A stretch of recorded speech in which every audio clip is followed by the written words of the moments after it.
This podcast is sponsored by nobody.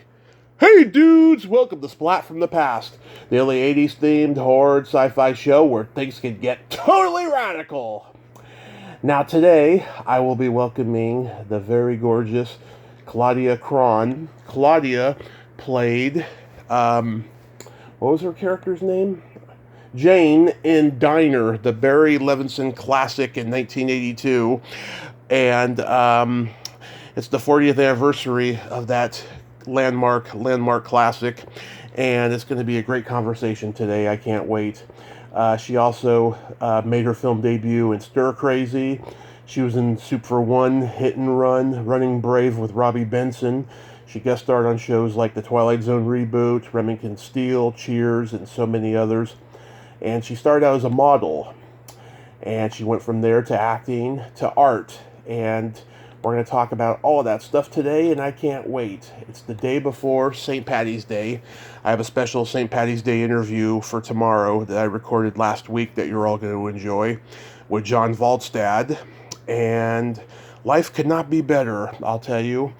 The year started off kind of shaky, had not many interviews during the week, but now next week I got 5, and with the possibility of more. So I can't complain. I'm a happy guy. Spring is on the horizon, and so many people are no longer busy, and it is friggin' awesome. So yeah, here is my interview with Claudia Cron.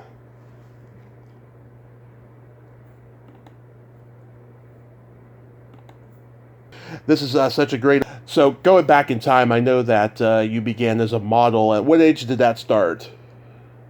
Well, actually, about 2. I modeled from like 2 to 6, so that's a whole nother, story. Yeah. 1976, I met Eileen Ford, the modeling agent. Oh, yes. yes. I was at art school. I wasn't one of these, because I had modeled as a child, and I just wanted to be an artist. But when you're, 18 and going to Parsons School Design, and somebody says, do you want to go to, Paris? You forget, and you think, well, there's no homework. And, it's hard to say no. And so my life took a left turn. So I guess I met her in 76, and early January of 77, I landed in Paris and stayed there for about a year. Mm-hmm. What age did you start gravitating toward art? Oh, as long as I can remember. Yeah. See, that's, I'm kind of like an extroverted introvert. Mm-hmm. And people who I thought knew better than I thought that I should be an actress, because when I'm with people, I am... if nicely put, effervescent. Other people might just think a little too much verb. But, so some people mistook that for kind of acting ability, or when I was a younger woman. When I have more the personality of an artist, and I need time alone. Yeah. Did your parents Frequently, not always. And I'm not alone. Right. People see my they hear my personality on the podcast, but they don't know how shy I am when I'm not doing my podcast. I'm very shy. Yes. Well, yes. See, when I'm out with people, I do dominate the conversation. I talk over people. I'm a pain in the neck. But I'm quite social. But then I go into the studio, and that's just as necessary. And, in order to do so, you have to be comfortable alone. Absolutely. So you were studying art in New York, and where did you study at? Well, I went for a year to the Maryland Institute of Art, and then I went to Parsons School of Design. I say I was there for 20 minutes. I mean, I met Eileen. I started going on go-sees. But, and I think my first job was with Brides Magazine, and I just kept that going. My parents thought I was going to school. And that's what I did. And then a few years into it, there was time, right they hired between Shelley Hack and they were firing Shelley Hack, Charlie's Angels. Yep. Which I don't know how old you are, Tommy, or your audience. Oh, I'm the oldest 38-year-old you'll ever meet in your life. Oh, okay. Well, I'm the youngest 65-year-old you'll ever meet in your life. You're the same age as my dad, by the way. Well, if my dad were here, he'd be 100. My mom is here, and she's 94. Nice. And, but anyway, Charlie's Angels, your dad will tell you, was, it was the, top show. And right. It was a big cultural event. And so this other actress was being fired, and so they sent me out there because, all the girls had to be beautiful. And so that naturally I'm not saying I was, but somehow I was at a modeling agency, and that's where they put out a call. And I was sent out to screen test for Charlie's Angels. And Tanya Roberts actually got the job. And wow. But while I was out there, the casting director asked me if I would told me I was, let's say, to do a part in a film called Stir Crazy. Yep. Just a little cameo. And I had never been on film. I had never taken an acting class. I was not a theater geek. I was an art room geek. And I'm very, very comfortable in front of a still camera. And still am. And even though it's not the same result. And but a movie camera, I can't. It was amazing. All of a sudden, there was this camera 6 inches from me. But that was an incredible shoot from the history of Richard Pryor point of view. Oh yeah. First of all, the most wonderful man directed this movie, and Sidney Poitier, who we just lost. Yeah. I don't think I've ever met a gentleman who was more gentlemanly than he. And he was so sweet, and he knew I was just a model, and he was gentle. And it was, when I arrived, before I met him, I went to this, Paramount Studios, in a taxi, of course, which, is ridiculous. And the producers were, like, swearing and cursing and talking to me, and nobody knows who I am, about the problems they had, and if Richard would show up, and oh my God, let's hope Richard shows up tomorrow. I do my fitting, and all this bug. And of course, it's a late start for a movie, which I didn't realize was because they were accommodating Richard. And this was the last. They had everything else in the can. This is the last thing they had to do. And he was a mess. And after we set it up, we thought, we would rehearse with a friend of his. And Sidney Poitier so gently came up to me and the other person who's in the scene. I don't know if you remember the scene. There's a priest and there's me and, we're eating marijuana. Yeah. Unknowingly. And Sidney Poitier said, Richard is such a genius. He's a wizard, and it's like a genie in a bottle. And when we let him out of the bottle, we only have a little time before he has to go back in. Now, you could have really scared a girl who's never had to speak in front of a movie camera.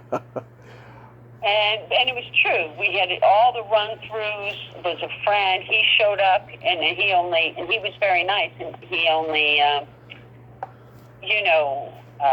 did the scene, and it went well. And we did get it all, like, in 1 or 2 takes. But it was very interesting because then a few days later, he was running down Sunset Boulevard, a light from, his crack pipe, blew up. Yeah, he had done Bustin' Loose. He went into Stir Crazy, and then the fire happened, and then he went back and did some immediately. Yes. Day after the wrap. Yeah, he went into he went back to do some reshoots for Bustin' Loose, and he's darker in the last half of the movie than he is in the first half, which is quite odd, I'll tell you. Well, he was, well, that could be lighting, too, I don't know. But, Yeah. I saw him the night that John Lennon died. Uh-huh. He was the premiere of Stir Crazy in New York was the night John Lennon died. Wow. And it was the strangest night. It was just so strange. I was dating a friend of John Lennon's, not to drop names. I'm not dropping his name. I'm just dropping John Lennon's, I guess. Yeah. Who I never met. Never had the honor. That would have been an honor. And we were breaking up. We weren't really igniting. Oh, funny choice of words. You know what I mean? We dated, but he was like a little too for me, for what I could handle. I was a young girl. And, but we broke up that morning. He left a letter at my apartment door. And that Friday, so I went with someone else who was about to make a movie for Paramount. Mm-hmm. So I was sitting at the table with the president of Paramount and all this stuff. And all the press was there because, Richard it was his first outing. And he was a huge star, your dad will tell you. Mm-hmm. Huge star at the time. And when he blew up, that was a big, big story. And when we were watching the movie, a fight broke out in the cinema, which is odd considering that it was, a private screening. And everybody just got up and left and went straight to a restaurant. I don't know if you're familiar with it. It's called Tavern on the Green. Oh, yeah, I've heard of that place. Right, so it's just down the street from the Dakota. Mm-hmm. So Richard kept looking at me, and he'd say, "How are you?" I'd go, "I'm fine." And he'd go, "How are you really?" I mean, the whole night was bizarre. And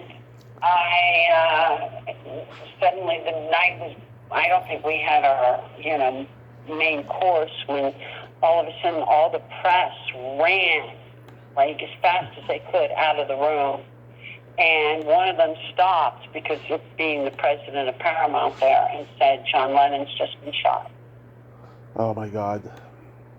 I mean, it was a freaky night.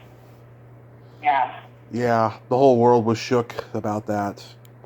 But it was the whole evening had an odd vibe. Like it was leading up to tragedy. Right. Are you sure? Are you sure it was Paramount and not it was Columbia and not Paramount? I'm pretty sure it was Paramount. No, it wasn't Paramount. You're right. Could have been. It was Columbia. Right, it was Columbia. Yeah. You're right. But that doesn't mean I wasn't sitting with the president of Paramount. Oh no! I mean, I'm sure they had like a movie. You're right. It was Columbia, and Anna Weinstein was the producer. I think Beagleman was running the studio at the time. Oh, and didn't he go on to have Scandal? Oh yeah, that Cliff Robertson thing. Right, and he never worked again. Yeah, that was crazy. It shows you who they like, who the industry liked better. Yeah. I heard you say in another interview that even though you didn't work with Gene, you auditioned to be in The Woman in Red. Just briefly. I mean, I spent, maybe 20 minutes with him. Uh-huh. Yeah, but I know Kelly LeBrock from she's a beautiful, beautiful girl. Gorgeous. Gorgeous. And you should have seen her. Yeah, I mean, she's, gorgeous now, gorgeous then. You could have easily played another character in that movie because there was lots of beautiful women in that movie, and Aren't you sweet? Oh yeah, I mean there was lots of beautiful women he was flirting with in that movie. He could have given you a role in that, but that's showbiz, I guess. Maybe he did, and I wasn't free, but I wasn't that into it. I wasn't rapacious. Yeah. I was barely eager. Yeah. No, I don't even think I was eager. I mean, some of the women, I don't know, that I know who are very successful in Hollywood are rapacious. Mm-hmm. I'm more like Jane Chisholm. Yeah. In a way that I just want to ride. And I spend a lot of my time on horses. You know, being on a movie set wasn't my favorite thing. But it was interesting what, I have seen and done. How did you get cast in Diner? Well, they called a modeling agency. Mm-hmm. And they were guests who were seeing everybody. And I was originally reading for the role of that Colette Blonigan, who also was with Ford Models, got the role in the movie theater. Mm-hmm. What did you think of the script? Because at MGM, they had no faith in the movie. They expected it to be a huge bomb. Well, everybody was an unknown. Yeah. It's a little bit the Seinfeld of movies. Nothing really happens. Mm-hmm. I mean, it all leads up to a girl taking a football test. Yeah. Well, and then, things happen. There's growth in character. I mean, there were great characters, but it wasn't. I can't remember what I thought of the script. Mm-hmm. I wasn't much of a critic at the time, or I wouldn't have experienced reading many scripts. Mm-hmm. It was like one of the first, ensemble, slice of life movies outside of the Robert Altman world. It set the tone for David Mamet movies and Kevin Smith and all these kind of wordy movies. Oh, it's a wonderful movie. Yeah. I'm honored to be in it. How was Barry Levinson as a first-time director? Well, he didn't direct me. And, when I read, I remember him saying, they want, well, do you ride? And it was like, yes, I do. And I was very hurt by the Vanity Fair article. I mean, I risked my life for that. Mm-hmm. Ground was frozen. And, people, if you're going to put a horse in a movie, he's a nice man. But, I'm really grateful for being in this movie.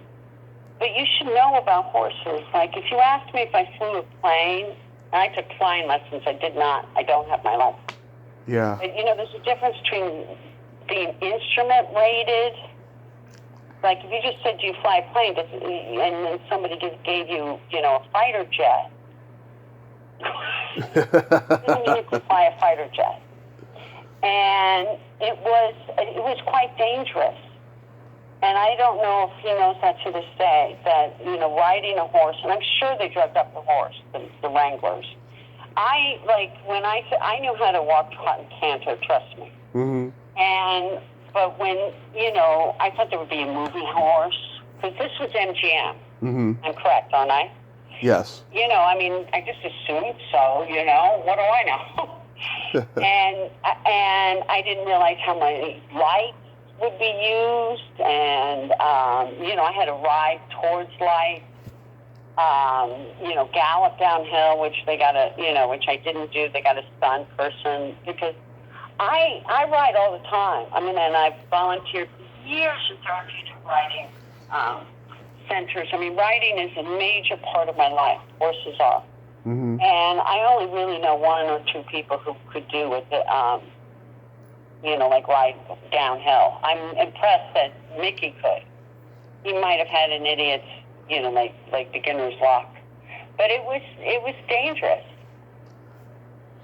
Yeah, you were riding horses at an early age, so you knew what that world was. But at that time, I know, but not like I didn't spend my life on a horse. It's like there's a difference between being do you know how to swim? Yes. Are you Diane Nyad? No. And the horse, there was a bank of Klieg lights and microphones.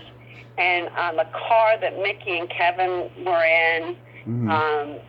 They had all kinds of contraptions for the cameraman and for Barry to be sitting on. I mean, these are typical things for horses, and horses don't like new things. And when I,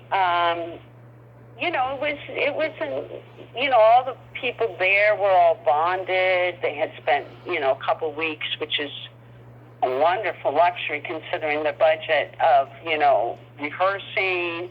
I was just the girl on the horse. And the only, it was just scary. I mean, with the fact that I had to talk with these people who were clearly in this acting clique and going to such and such an actor's studio and blah, blah, blah, blah, blah. And, so there was, I felt, I had to do that well, and I had to stay alive. Yeah, how long were you there for? I did about 4 days worth of shoots. See, when we got down there, it turns out that it was like, it wasn't, I don't know if it was Vanderbilt. It's like a name like Vanderbilt or DuPont, racehorses. These were racehorses.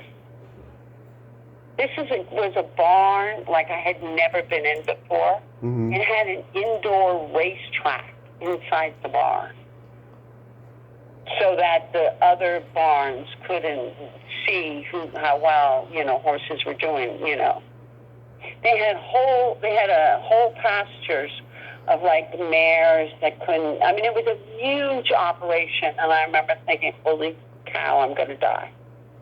Where the hell is the movie horse? I was like, Bob Hope. Do you know what I mean? Quiet as a movie. I mean, like on a racehorse, with all lights, camera, and I remember, and I had to deliver those lines surrounded by all those lights. So, God bless. I forget what they call it because I would never give it to a horse, but there are relaxants. Yeah, was the horse stable all stinky and all of that? I love horses. There's no such thing as this. I love the smell of a barn. Okay. I mean, to me, that's home. Yeah. I mean, it's the one role. I mean, I know why I was cast. Mm-hmm. I played the movie for my sons. I have 3 sons, all grown and thriving. Yeah. And they all know how to ride, and they all volunteered at Therapeutic Riding Center. And when they saw the movie as like tweens or teens, they said, "That's you." I mean, I can hear you say that, Mom, because it's true. Like if somebody said, "Do you ride Western?" I'd say, "Yeah, but I don't like it." I might not word it exactly as it was said in the movie, but I would answer that way and trot off. Did you get to meet everybody? Yes, I was in the wedding scene. That's right. I forgot about that. Yeah, I had to come back. I went to see, like, that's another thing, like, yeah, I said I could ride. Doesn't mean, like, I've been riding lately. Yeah. I mean, I'm a model. I'm not going to, like,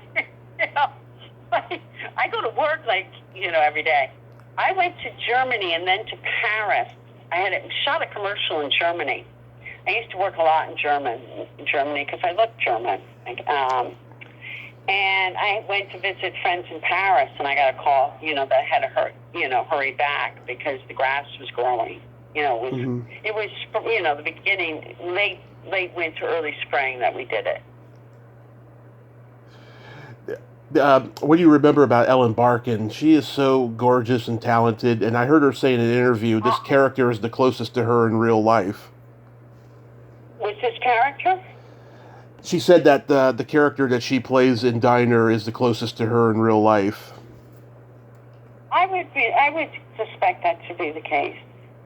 It was so different. You have to understand what it was like to be a model now. I wish I was.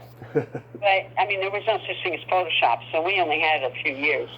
So, I once went to a job in a helicopter.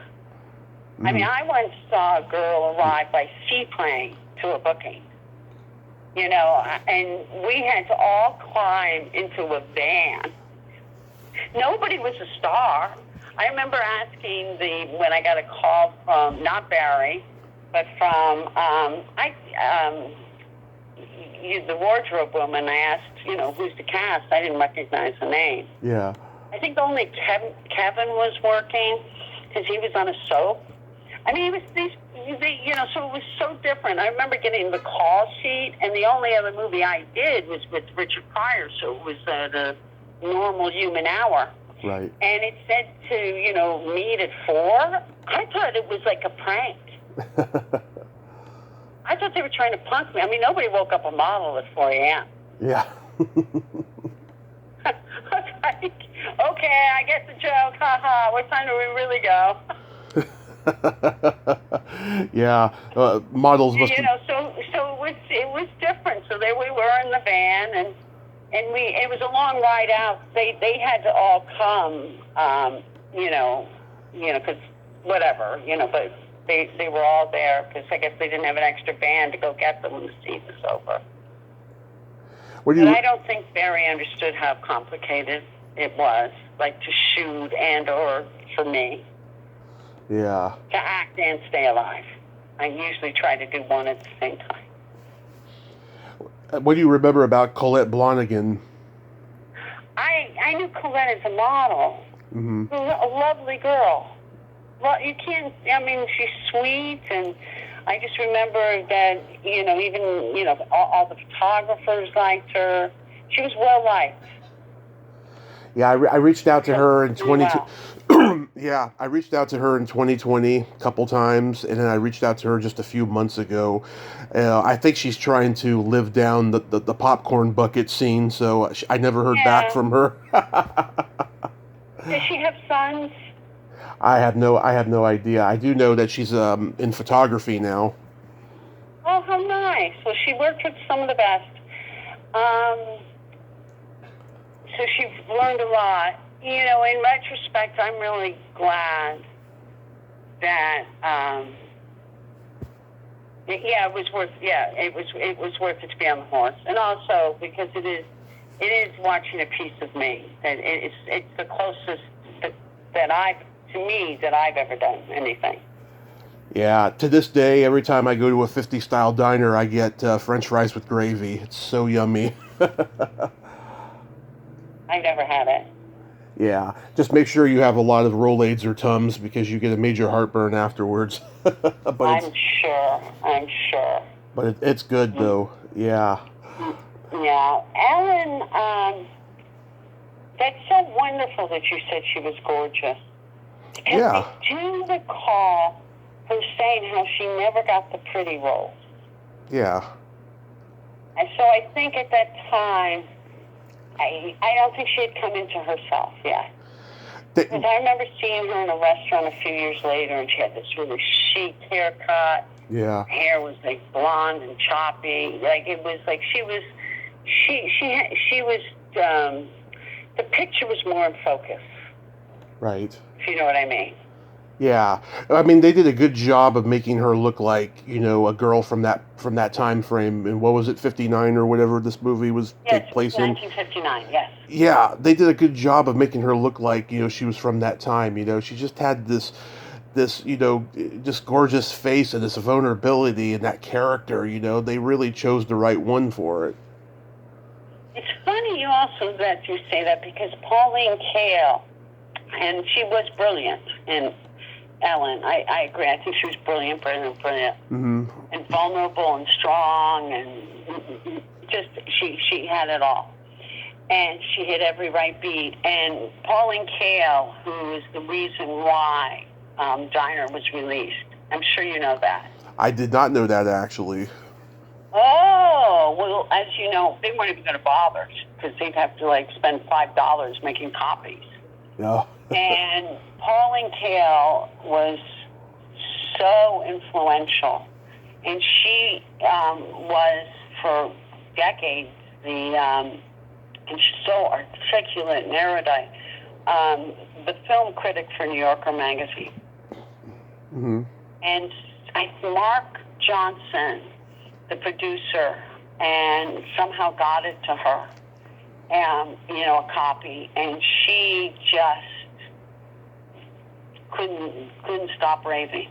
And this was a woman who could cut to the bone, and that's how the movie got released. That's interesting. I did not know that. That's pretty interesting. There's a great line, and I hope I don't, but she talks about Ellen's face being like Mount Rushmore, like I think, or like carved out of stone, and it kind of is. I don't know if to take that as an insult or a compliment. No, she meant everything as a compliment about Ellen. Okay. Like this is that she had her own. She meant everything as a compliment about Dinah, that she had her own strength. She does have a strong face, and that she was a force to be reckoned with. That's interesting. You know who almost got Steve Guttenberg's part before him? No. Andrew Dice Clay. I can't imagine Andrew Dice Clay Yeah. young enough. I don't think I knew who he was until he was much older. Yeah, it was about 7 more years before anybody knew who he was. But I think Paul Reiser brought him in or something like that. I'm paraphrasing it, but because I heard him tell the story on a podcast. Andrew Dice Clay said that he was the runner-up for Guttenberg's part, but Guttenberg got the part because Jerry Weintraub was his client. Don't know anything about that. Yeah, I thought that was an interesting anecdote, though. Yeah, I don't know Andrew Dice Clay's work. Yeah, he's the crazy stand-up comedian, but yeah, I know that, and but I'm still not even familiar with his material, or so. Yeah, not for the faint of heart, I can tell you.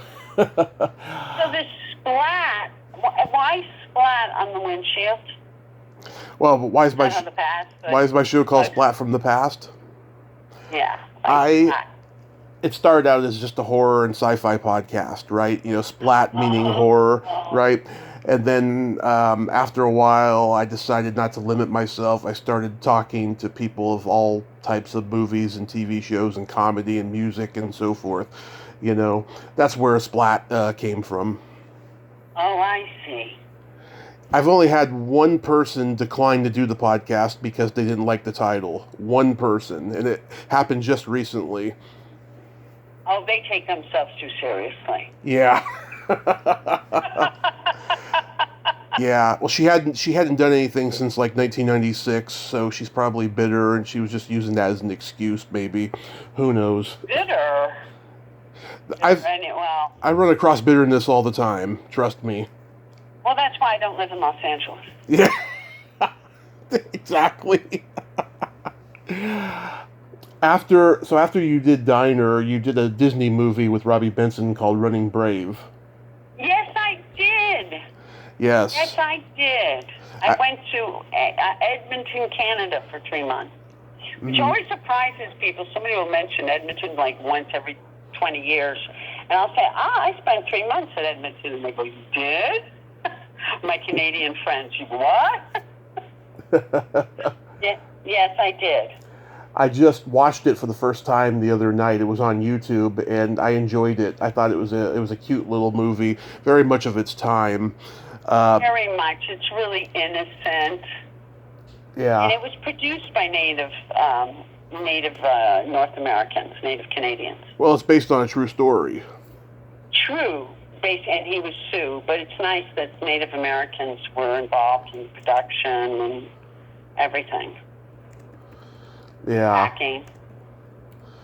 He was a pretty true story, and of course, I met Bobby Mills and his lovely wife. Yeah. It's a great story. It is pretty good. Yeah. Were you did you get any heat from Diner, and so you got offered this part because of it? No, he's from Diner.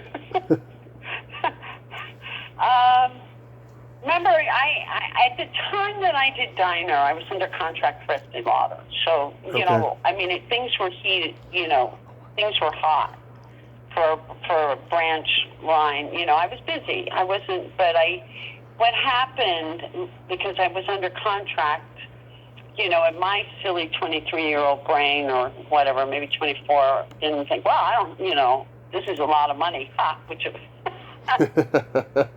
you know, I'm free, you know, because I had been in between Europe and New York for, I guess, about 5-6 years now.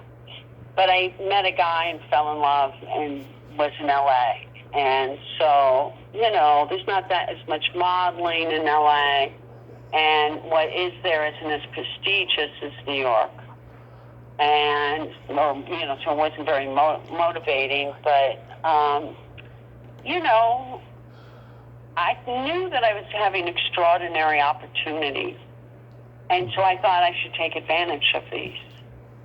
Mm-hmm. But, so that's, you know, I got an agent, and that's how I got Running Brave. Was Robbie Benson a good guy to work with? Oh, very professional. Terrific. Mm-hmm. Pat Hingle, he was a legend by that point. Now that, yeah, well, he's a genius. Yeah. I mean, he had done theater with the greats. Yeah. You know, he had been around, you know, like Arthur Miller, and yeah, I mean, you know, I don't know specifically, but I mean, you know, like he was an older guy. You know, I was a young girl, so everybody seems older. Yeah. He's older than your dad. Yeah, he was in his first movie was Splendor in the Grass. He played Warren Beatty's father, and he was only 13 years older than him. Father in Splendor in the Grass. Yeah, that's a great movie. That's a great movie. Do you remember that? Did you know that you know of it? Oh. Because, you know, I grew up, like, you know, I was, you know, it's not from my, you know, I'm young for Splendor in the Grass. But we didn't have many television channels. Mm-hmm. So you saw all movies. You saw movies from the 30s, the 20s, the 70s. You know, it was great. I feel like it was you know, because now, like, people don't even know who Clark Gable was. I know, it's sad. Well, Natalie Wood is my favorite actress, so that's why I know Splendor in the Grass. I was Natalie Wood. Well, she was terrific. When she just said, when she gets out of the bathtub and she screams, "I'm not ruined," or "I'm not spoiled," or something. Mm-hmm. Her mother, it's heavy. Yeah, I co-wrote I did a tribute with the woman who co-wrote the most recent book about her drowning and stuff. You know, her and Lana Wood, her sister, you know, collaborated on that. And yeah, it's one of the great tragedies of Hollywood. She was only, I remember at the time, of course, thinking that was old. Yeah. But I think she was only like 42, right? 43. Yeah, I mean, that's so young. Yeah. Yeah, I mean, she feared water her whole life, you know, and... Yeah, it's funky. Yeah, I mean, whatever, you know, happened leading up to that, you know, it ironically took her life, and... But we'll never know. We'll never know. No. And, you know, God bless. Do you remember having a tiny part in Soup for One? Yes, because Jonathan Copper was my date. Oh, yeah? Since I broke up with my boyfriend, mm-hmm. And he'll never forget me, because I was sitting next to him when we heard John Lennon had been shot. And he and I went up to the Dakota, which didn't have that many people there yet. He wasn't yet, you know, like, by the time we got there, they said he was dead because he didn't die immediately. But we were at the, you know, because it was like 4 or 5 blocks away. Mm-hmm. We just staggered there, like, and then, of course, you know, hordes of people descended upon the back corner of the Dakota. And, you know, we went away. So you know, when you know, like, who were you with when such and such happened? Mm-hmm. I was with Jonathan Copper. Nice. How was making Hit and Run? Hit and Run? Yeah. It was okay. It was okay. Very nice people. It was okay. Not a big budget. Yeah. You know, I was learning. Yeah. Charles Braverman, his brother Bart Braverman, of course, who was on Vegas with Robert Urich. Which I never saw. It was a pretty good show. It didn't last too long. Yeah, I never saw it, no. But they were very nice, lovely people, and I liked that script. That was from a book. Something like $80 to Darien. I had a good time.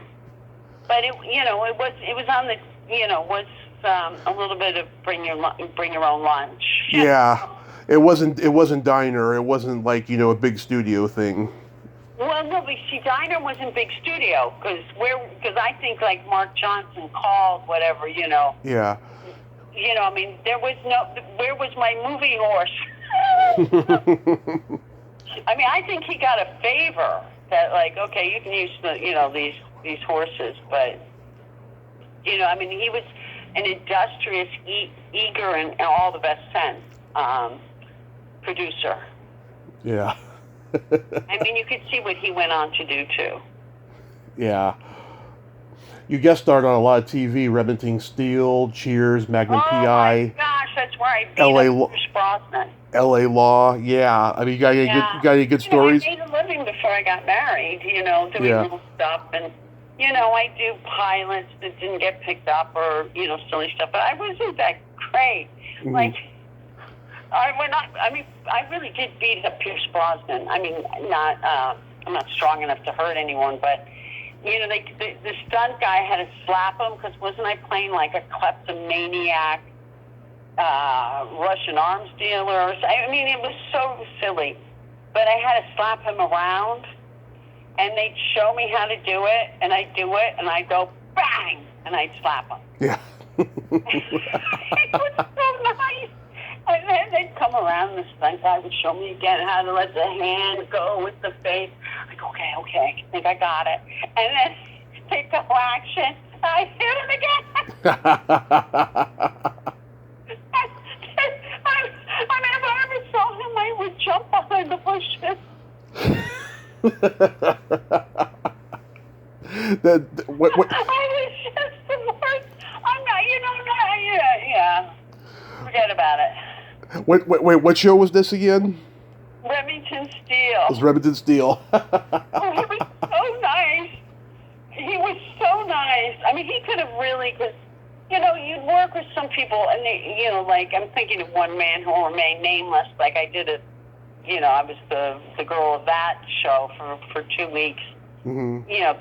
Guest lead with an actor that was so mean and so nasty that he would talk like he didn't like the sound guy for some reason. So, like while we were waiting for them to set up the camera, he'd make terrible loud noises into his microphone to bother the sound guy. Oh, that's awful. Yeah, he didn't go on to stardom.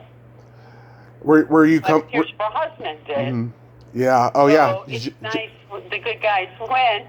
I mean, he could have really stormed off this.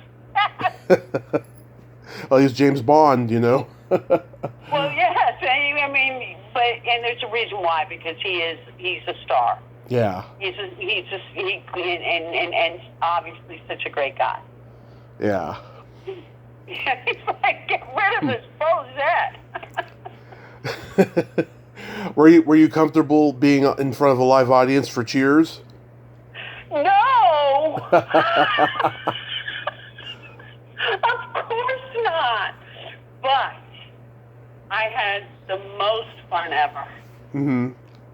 I would, if I could do one thing 1,000 times, it would be Cheers. No, I mean, actually, I was more comfortable than I was, but I replaced somebody. Okay. And I only had I think I got it Wednesday, and we shot on a Friday. Mm-hmm. Now that's an interesting story, and I'll mention names. I don't have to mention names. Mm-hmm. Have you seen that episode? I think I did many years ago, but I couldn't tell you what happened. Well, I'll briefly tell you that okay. Sam would only go out with a bimbo, right? Right. But it turns out that this bimbo is reading Art Forum, which, by the way, I do have a subscription to. Okay. And she's an intellectual. She just happens to be ba ba ba boom. And so she bonds with Shelley. And I did this thing, and I show up in, like, you know, my jeans and T-shirt for, you know, 2 days, and then I get my makeup done and hair done, and I put on the ba ba ba blue dress, and Shelley whatever, long, because this was disgraceful, and she ruined the joke. Refused to go on, had a pissy fit, crying, screaming. Yeah. So there was the fear left. Plus, I asked friends to come. Yeah. And it was so well written, and everybody else were gems, were giants of nobility, dignity, fun, generosity. I mean, each and every one was terrific. Yeah. Except for this woman who ruined the joke. So I had to wear a black dress. I look like Grace, you know what I mean? I look like, I you know, he would never have asked me out the way it was what I wear. If you go back and look at it, I'm wearing like this black dress with a high collar. Yeah. Where I was supposed to wear something, you know, with cleavage or at least a suggestion. So it would have been this. So she ruined the joke, and she was so unprofessional. Ugh. But working with that ensemble cast, I mean, they were all dynamic. Oh, they were brilliant. Yeah. I want to be with each and every one every day. Yeah. So it was really, that was a very, if I thought that was really fun. That was really, really fun. And there were like 3 cameras going, and you can always, and it's pick up, you know, lines afterwards, which, you know, it's not like being on Broadway. Right. But I did tell one of the producers they were having a bad enough time because I'm naughty sometimes, or used to be, not anymore. But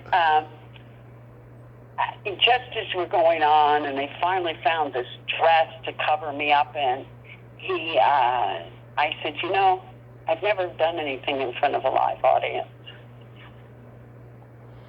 He probably thought I'm going to shoot myself. But it was, I liked it.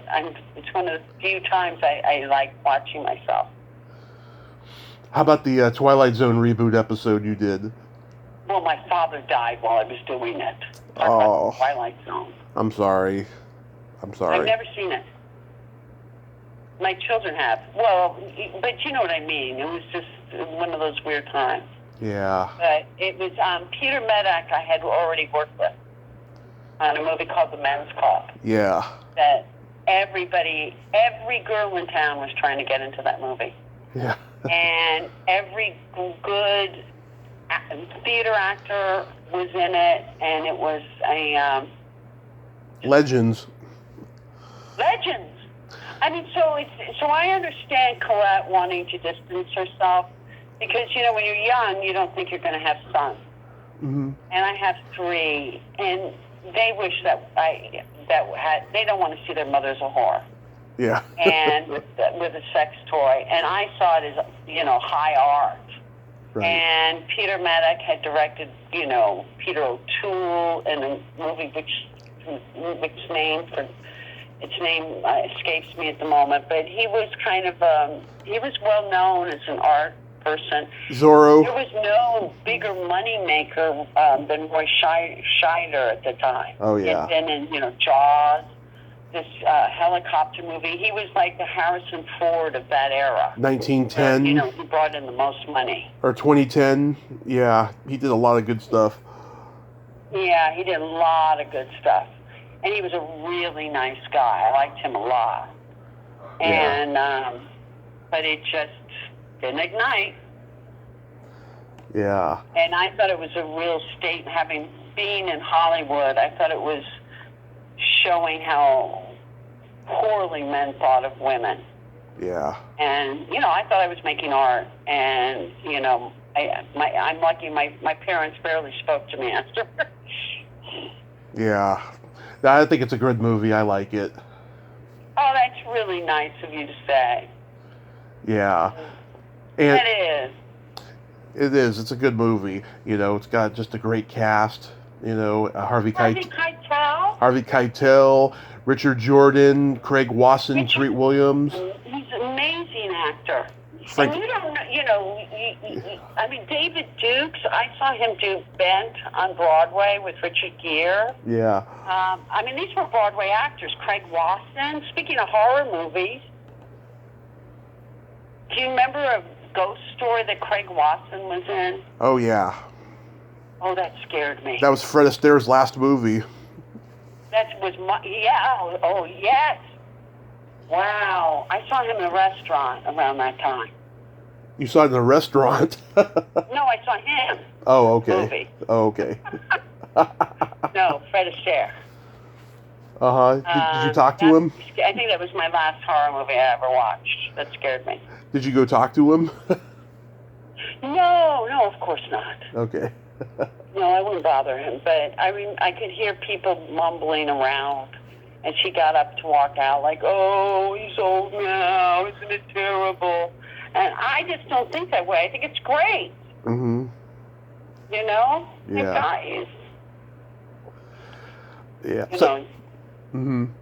So you left acting for art and to raise your family, right? To raise, well, not for. I mean, I was bored. Yeah. I wasn't going. I didn't have the drive to go to places that would have made it interesting. I'm really a homebody. Mm-hmm. I live in the country. Yeah. Do you have a I have. I'm not a complete homebody. Trust me. I'll go into the city and have some fun. I'm 100 miles from New York City. Do you have a gallery? No. Actually, no. I show here and there, but no. No, I don't at the moment. I had a gallery, not where I showed my work, but for a couple of years I had a gallery where I showed other people's work. Mm-hmm. But I would never show me, and I've, curated a little bit. Yeah, I took a look at some of your stuff on your website, www.claudiacron.com. No, there's nothing on there. It's in the process of being built, and then the person who was building it had to take care of a parent. So I'm looking for somebody to help me build a website. If you want to see my artwork, it's on Instagram. Yeah, one, and I post regularly as I do stuff, and I see it's so much. I have a presence on the web, and it's Claudia Cron Studio on Facebook. Right. We just and it's so immediate, whereas a website's so serious. But I'm trying to get serious. Right. I've just had to find someone to help me. We just started following. That's the problem with being in the country. Yeah. We just started following each other on Instagram, so I'll keep an eye out for your art. You keep an eye out for my dirty jokes and my dirty memes I post. Oh, okay. Okay, hopefully, I like dirty, not filthy. There's a line. Yeah. Oh, no, I'm very bawdy. Well, it has been delightful to talk to you, Tommy. It has been a delight to talk to you too, Claudia. Real quick. So, do you have anything upcoming that you'd like to promote?